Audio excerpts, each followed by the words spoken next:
Hello friends, welcome back to our channel. आज हम इस वीडियो में बात करेंगे यूनियन बैंक ऑफ इंडिया की। और यूनियन बैंक ऑफ इंडिया के अलावा हम ये भी देखेंगे कि इस पीएसयू सेक्टर में हो क्या रहा है, पीएसयू बैंक सेक्टर में हो क्या रहा है। बिकॉज अभी जिस तरह का एग्जूबरेंस चल रहा है और जिस तरह का रैली आई है, वो सारे ही पीएसयू बैंक पीएसयू शेयर्स में, क्या अभी कोई ऐसा सेक्टर है जहां पर कि अभी भी अपॉर्चुनिटी अवेलेबल है? क्या पीएसयू बैंक्स में अभी भी अपॉर्चुनिटी अवेलेबल है या फिर वो ख़त्म हो चुकी है? इसमें सारे में डिटेल में चर्चा करेंगे। तो थोड़ी सी हो सकता है लंबी वीडियो बने, बट इसको बिल्कुल आप ध्यान से देखिएगा और इसमें आप नोट कीजिएगा कि कौन कौन से लेवल्स पे हम बात कर रहे हैं। यूनियन बैंक के बारे में डिटेल में चर्चा करेंगे। इसके अलावा हम थोड़ा सा इंडस्ट्री के भी बारे में बात करेंगे, कौन से स्टॉक्स हैं इस सेक्टर में जहां पर अभी भी आप ध्यान दे सकते हैं। इस वीडियो में एंड तक बने रहिएगा, बिना स्किप किए वीडियो देखिएगा, सो दैट आपको सपोर्ट और रेजिस्टेंसेस और सारी ही डिटेल में पता चले चीज़ें। और अगर आप मेरे चैनल पर नए हैं तो बिल्कुल आप चैनल पर को सब्सक्राइब कर सकते हैं और बेल आइकन दबाना बिल्कुल मत भूलिएगा। यूनियन बैंक हमने पहले भी कवर किया था अपने ही चैनल पर 94 या 90 रुपीज़ के आसपास। बट उसके बाद मैंने भी पोजीशन बनाई थी 94 के आसपास। मैंने अपना एग्जिट लिया था 130 रुपये के आसपास। और अभी फिर से ब्रेकआउट आया है तो मैंने फिर से री एंट्री की है आज ही के सत्र में। तो ये डिस्क्लेमर भी ध्यान रखिएगा, सो दैट आपको जो भी पोजीशन बनानी हो या जो भी कुछ डिसीजन लेना हो अपने फाइनेंशियल एडवाइजर से डिस्कस करके ही लीजिएगा। Let's quickly start this video. Union bank of India आपको पता ही है कि एक गवर्नमेंट बैंक है। और गवर्नमेंट बैंक होने के साथ साथ ही इसमें अगर आप देखते हैं तो 1 लाख करोड़ का मार्केट कैप है। और एक अच्छा खासा स्ट्रॉन्ग बैंक है। अगर इसका करंट प्राइस देखते हैं तो करंट प्राइस भी आपको दिखेगा 142 जो आज क्लोजिंग दी है। और ये क्लोजिंग जो दी है ऑलमोस्ट 52 वीक हाई के आसपास ही है। ये 145 का इसका हाई था जो कि आज ही के दिन में इसने छुआ था। स्टॉक का पी देखते हैं तो 7.9 है, जबकि इंडस्ट्री का पी है 9.46। ये ध्यान से देखिएगा कि इंडस्ट्री के पी से भी अभी नीचे ये मिल रहा है। बुक वैल्यू देखते हैं तो 115 का बुक वैल्यू और 142 पे चल रहा है, तो बहुत ज़्यादा अभी भी ऐसा नहीं है कि बहुत बुक वैल्यू से बहुत इधर उधर मिल रहा है। ऑलमोस्ट सवा टाइम बुक वैल्यू का मिल रहा है, तो वो भी अभी रीजनेबल प्राइस्ड ही है। इसमें अगर आप देखते हैं क्विकली जो चार्ट पैटर्न्स हैं, या मैं इसका एक बार पी का मैं चार्ट दिखाता हूँ पी रेशियो कैसा प्लेस्ड है। तो पी में आपको दिखेगा कि पीई किसी टाइम पर इसका पीई होता था ऑलमोस्ट 13-14 के आसपास, जबकि ईपीएस होता था 2 रुपये 40 पैसे के आसपास। अभी जो है 13-14 से अभी पी कितना चल रहा है? अभी पी चल रहा है ऑलमोस्ट 7.7 के आसपास। तो पी अभी भी इतना ज़्यादा ऊपर नहीं है। अगर प्राइस अर्निंग रेशियो के हिसाब से देखते हैं, रीजनेबली प्राइस्ड मिल रहा है यूनियन बैंक। और अभी भी काफ़ी अच्छी अपॉर्चुनिटी दिख रही है। और अभी अगर आप देखते हैं तो इसका ईपीएस भी देखने को मिलेगा 17 रुपये के आसपास, जो कि बहुत ही बेहतरीन है। आप देख सकते हैं कि कंपनी को अच्छा प्रॉफिट डिलीवर कर रहा है। 29.5% कैगर ओवर लास्ट 5 ईयर्स, तो बहुत ही अच्छा कैगर रिटर्न कैगर से ग्रो कर रहा है और प्रॉफिट्स दे रहा है।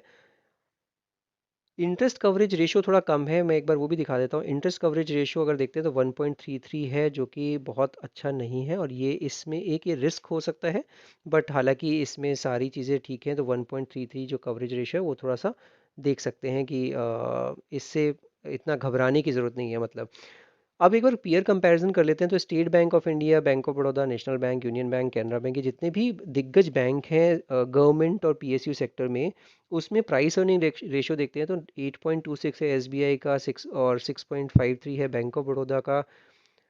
पीएनबी का 19.59 हो गया है और 105 रुपये पर बंद हुआ है। कल ही की वीडियो मैंने बनाई थी पीएनबी पर और मैंने बताया भी था, अभी भी मेरा टारगेट इसमें ऑलमोस्ट डबल होने का है।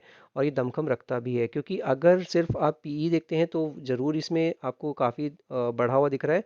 बट प्राइस टू बुक देखते हैं तो अभी भी एक टाइम प्राइस टू बुक मिल रहा है, जो कि बहुत ही बढ़िया चीज़ दिख रही है। क्योंकि प्राइस टू बुक जो है सभी बैंक्स में 1.57 टाइम्स स्टेट बैंक मिल रहा है, 1.14 टाइम्स बैंक ऑफ बड़ौदा मिल रहा है, पीएनबी 1.12 टाइम्स मिल रहा है, यूनियन बैंक 1.23 टाइम्स मिल रहा है, कैनरा बैंक 1.11 टाइम्स मिल रहा है। तो प्राइस टू बुक जो है वो अभी भी बुक वैल्यू के आसपास ही मिल रहा है, चाहे कितना भी दौड़ चुके हों ये स्टॉक्स, क्योंकि काफ़ी सालों से कुछ रिटर्न मिले नहीं थे गवर्नमेंट बैंक्स में। और अब जाके इसमें थोड़ा सा चाल देखने को मिली है, बट अभी भी फ्रॉथ नहीं है इस पर्टिकुलर सेक्टर में, ये मैं कहना चाह रहा हूँ। प्राइस टू अर्निंग रेशियो के ही पॉइंट ऑफ व्यू से भी 7.9 का जो प्राइस टू अर्निंग रेशियो है यूनियन बैंक का, वो बहुत बढ़िया लग रहा है।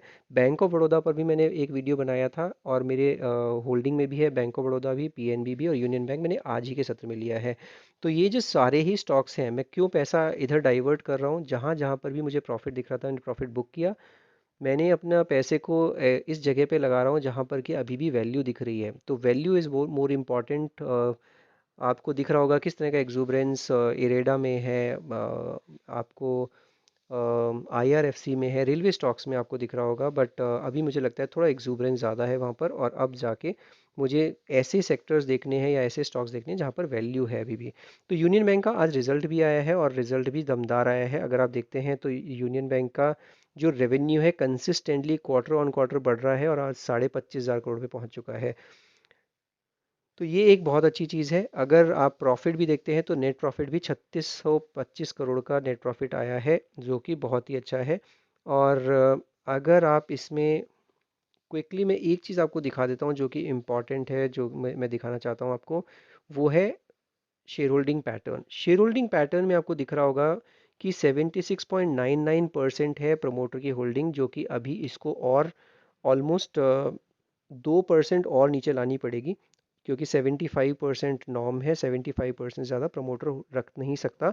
तो वो एक इशू हो सकता है कि कभी भी ओएफएस आ जाए, ऑफर फॉर सेल आए, तो वो एक चीज़ है।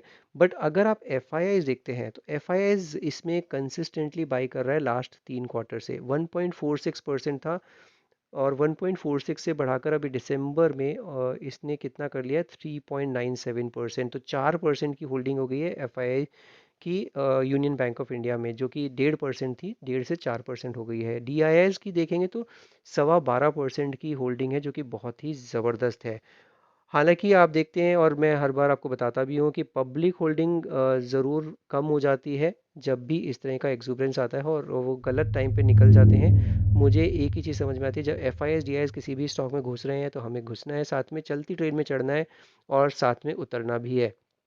तो अभी बिल्कुल मुझे ऐसा नहीं दिख रहा है कि मेरे को उतरना है। बट फिर भी अगर आपको प्रॉफिट बहुत अच्छा हो रहा है, आपने बहुत निचले स्तरों पर ले रखा था और आपने एक बार प्रॉफिट बुक करने में कोई हर्जा भी नहीं है। तो ये हो जाता है यूनियन बैंक। अब एक बार इसको चार्ट्स पर भी देख लेते हैं, चार्ट्स पर कैसा पॉइज्ड है ये। तो ये मैंने यूनियन बैंक का आपके सामने चार्ट लगाया है और ये मैं इसको डेली के चार्ट में कन्वर्ट करता हूँ एक बार, कि डेली के चार्ट में अगर आपको दिखेगा किस तरह का ज़बरदस्त एक पैटर्न बने हुए हैं। और एक ये जो ब्रेकआउट आया था, वो ब्रेकआउट आया है 130 रुपए के आसपास। ये ग्रीन कलर की लाइन है, ये 130 रुपए के आसपास जो ब्रेकआउट है वो बहुत ही बढ़िया है। और अभी जो इसमें नेक्स्ट पड़ाव देखने को मिल रहा था वो 150 का था। तो इस छोटे से एक राउंडिंग बॉटम पैटर्न का जो नेक्स्ट पड़ाव देखने को मिल रहा था वो था 150। और अगर इसके अलावा आप छोटा एक और राउंडिंग बॉटम दिख रहा है, और वो दिख रहा है कहाँ पर, वो दिख रहा था 140, और तो वो भी उसका लेवल भी आता है 150। तो ये वाला जो राउंडिंग बॉटम था इसका भी 150 है, और ये छोटा सा राउंडिंग बॉटम बनाया है तो इसका भी जो लेवल निकल के आ रहा है वो आ रहा है 150 का ही। तो 150 तो ये इजीली दिख रहा है अपने को short term point of view से, क्योंकि डेली का चार्ट है। आरएसआई भी देखते हैं तो 76 का आरएसआई, तो वो भी बहुत बेहतरीन है। और 150 का मुझे दिख रहा है कि जल्दी ही आ सकता है इसमें, जो क्योंकि मोमेंटम भी बड़ा ज़बरदस्त है। आज 145 भी छू के ये 141-42 के आसपास बंद हुआ है, तो अभी ये नेक्स्ट इसका पड़ाव 150 का है।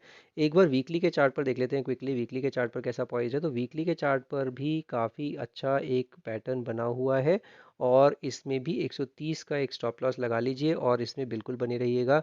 और अगर आप लॉन्ग टर्म के पॉइंट ऑफ व्यू से बने हुए हैं तो 112 110 के आसपास का स्टॉप लॉस आपके लिए कायदे का स्टॉप लॉस होगा, जो कि इसका 20 वीक एक्सपोनेंशियल मूविंग एवरेज है। डेली के चार्ट पर भी देखते हैं इस पे 20 डेमा क्या है। 20 डेमा इसमें 128 ही है, तो मैं आपको 130 का स्टॉप लॉस बता रहा हूँ, बिल्कुल वैसा का वैसा ही।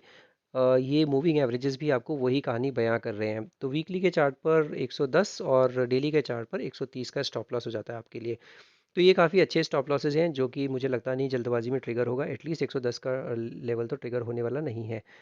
वीकली के चार्ट पर आरएसआई भी 77 है, तो वो भी अभी अच्छा लग रहा है और ओवरबॉट सिचुएशन में नहीं गया है। मंथली के चार्ट पर एक बार देखते हैं मंथली के चार्ट पर कैसा पॉइज्ड है। और मंथली के चार्ट पर आपको दिखेगा कि जो मैं आपको बता रहा था, ये जो येलो कलर की लाइन है, यहाँ पर ही मैंने बताया था 94-95 का लेवल था। यहीं पर मैंने बताया था कि ये ब्रेकआउट आया है और वो ब्रेकआउट आने के बाद मैंने इसको बताया भी था कि काफ़ी अच्छी इसमें चाल देखने को मिल रही है। तो ऑलमोस्ट यहाँ पर 160 रुपये का टारगेट निकल के आ रहा था इस लेवल के से। ये जो 94-95 था, 160 का टारगेट निकल के आ रहा था। और एक और चीज़ अच्छी क्या हुई है, 112 पर इसमें 200 मंथ एक्सपोनेंशियल मूविंग एवरेज है। तो वो अब जो इसने कितना सिग्निफिकेंटली काटा है, ये जो ब्लू कलर की लाइन है यहाँ पर ही इसका ये 200 मंथ एक्सपोनेंशियल मूविंग एवरेज है। तो ये एक ज़बरदस्त एक सपोर्ट का काम करेगा और अब इसके नीचे जाना नहीं चाहिए। ये एक बहुत क्लियर चीज़ दिख रही है यूनियन बैंक ऑफ इंडिया में। अब इसमें अगर चार्ट पैटर्न के पॉइंट ऑफ व्यू से दिखते हैं तो इसमें जो नेक्स्ट इमीडिएट हर्डल दिख रहा है वो दिख रहा है कुछ 180 रुपए का। तो 180 रुपए तक की जर्नी तो देखने को मिल सकती है इसमें इजीली, बिकॉज 180 पे थोड़ा सा रेजिस्टेंस है यहाँ पर और अच्छा खासा रेजिस्टेंस है। अगर आप देखते हैं 180 के आसपास ही ये सारा 180 वाला क्लस्टर है जहाँ पर कि ये थोड़ा सा परेशान कर सकता है। अगर ये 180 निकल गया तो फिर ये 240 की जर्नी के लिए बिल्कुल तैयार होगा। बट हाँ, मंथली का चार्ट है, ध्यान रखिएगा, तो थोड़ा सा टाइम ज़रूर लेगा। ऐसा नहीं होगा कि जल्दबाजी में ये सारे लेवल्स निकालेगा, ऐसा बिल्कुल भी नहीं है। मंथली के चार्ट पर अगर आप देखते हैं तो यूनियन बैंक ज़रूर ओवरबॉट सिचुएशन में जाने के लिए तैयार है। ये ऑलमोस्ट 80 का आरएसआई है, तो हो सकता है थोड़ा सा सुस्ता है, थोड़ा सा यहाँ पर रुके और उसके बाद चलना शुरू करे। बट इसमें एक्यूमुलेट कर सकते हैं और बिल्कुल बढ़िया एक स्ट्रैटेजी होगी यूनियन बैंक में। हालांकि डिस्क्लेमर मैंने आपको बताया ही है, इसमें मैंने आज ही पोजीशन री एंट्री की है, एक बार प्रॉफिट में बुक कर चुका हूँ। इसी तरह के इंटरेस्टिंग आइडियाज़ देखने के लिए आप मेरा चैनल सब्सक्राइब कर लीजिए, बेल आइकन दबाना बिल्कुल तो नहीं भूलिएगा। और अगर आपकी कोई स्पेसिफिक क्वेरी है तो आप मुझे कमेंट में लिख सकते हैं, मैं अपना व्यू उस पे ज़रूर दे दूंगा। अभी मैंने इससे पहले एक वीडियो डाली थी जो कि थी आईआरसीटीसी पे, वो भी बड़ा ज़बरदस्त चार्ट पैटर्न बना हुआ है। वहाँ पर भी 1250 तक की जर्नी देखने को मिलती है और वहाँ पर भी फ्रॉथ नहीं है अभी भी 52 वीक हाई से दूर है। तो ऐसे ही स्टॉक्स अपने को निकालने हैं जहाँ पर कि अभी एक्सूबरेंस नहीं है और जहाँ पर अपॉर्चुनिटी है और आरओआई काफ़ी अच्छा है। रिस्क रिवॉर्ड बहुत इंपॉर्टेंट है इस तरह के मार्केट में। तो आज की वीडियो में सिर्फ इतना ही। Will see you in the next video. Thank you so much for watching this video.